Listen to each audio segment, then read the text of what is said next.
लाल लाल मीठा रसीला, खनिज तत्वों से भरपूर, गर्मियों में प्यास बुझाए स्वास्थ्यवर्धक तरबूज। कम लागत में अधिक आमदनी, लाभ की खेती तरबूज। झारखंड में पहले तरबूज की खेती नहीं के बराबर होती थी। किसी किसी गांव में नदी के किनारे थोड़ा बहुत तरबूज लगाया जाता था, जो स्थानीय हाटों में बेचा जाता था। लेकिन बीते कई वर्षों से खूंटी जिले के गांवों में इतना तरबूज होने लगा है कि खरीदार ट्रक लेकर आते हैं।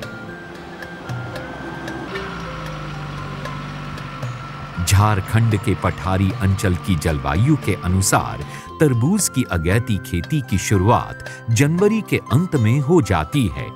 इससे अप्रैल की शुरुआत में ही तरबूज बेचने लायक हो जाता है। 5000 तरबूज का पौधा लगा हुआ है। अभी फल लगना शुरू हो गया है और हम उम्मीद कर रहे हैं मेरा तरबूज तैयार होने तक कम से कम 10 रुपये किलो बिकेगा। तरबूज की खेती के दो तरीके हैं। एक तो बेड बनाकर उसमें ड्रिप यानी टपक सिंचाई की व्यवस्था करके तरबूज की खेती की जाती है। इसमें थोड़ी ज्यादा पूंजी लगती है, लेकिन निराई गुड़ाई की जरूरत नहीं पड़ती और खाद कम लगती है। दूसरे सीधे सीधे खेत तैयार कर उसमें नाली बनाकर भी तरबूज की खेती की जाती है। खेत तो थोड़ा ढलान है, तो उसको सीढ़ीनुमा बना करके तो क्यारी बनाए, उसमें खुदाई किए और पौधे को लाए और रोप के खाद दे करके, गोबर खाद दे करके। पौधों के मामले में भी पारंपरिक तरीके से सीधे जमीन पर बीज डाले जाते हैं। दूसरे पॉली हाउस में तैयार सॉइललेस सैपलिंग यानी मिट्टी रहित पौधे रोपे जाते हैं। तो इन साल तो पौधा लगे हैं 10,000 बिना मिट्टी का नक्सरी है। दो पौधों के बीच की दूरी 8 इंच से 12 इंच तथा नालियों या मेड़ की दूरी 6 से 8 फीट की होती है। मिट्टी रहित पौधे से बीज के अंकुरण की समस्या नहीं रहती तथा पौधों में मिट्टी जनित बीमारियों का खतरा भी नहीं होता और फल भी अधिक आते हैं। अब पहले हम बीज लगाए थे तो उसमें दवाई सब नहीं डाले थे, डायरेक्ट गोबर खाद में ही प्लास्टिक में गच्छी लगाए थे। तो उसका गच्छी और बिना मिट्टी वाला गच्छी में बहुत अंतर है। ये वाला जल्दी बढ़ता है और उसमें जल्दी नहीं बढ़ता है। 1 महीने में ही एक हाथ हो जाता है बिना मिट्टी वाला, और उसमें कम दौड़ता है नरम, और इसे मोटा ज़्यादा होता है। नरम मोटा रहता है और उसका थोड़ा कम रहता है, और बीमारी ये बिना मिट्टी वाला गच्छी में बीमारी नहीं पकड़ता है जल्दी।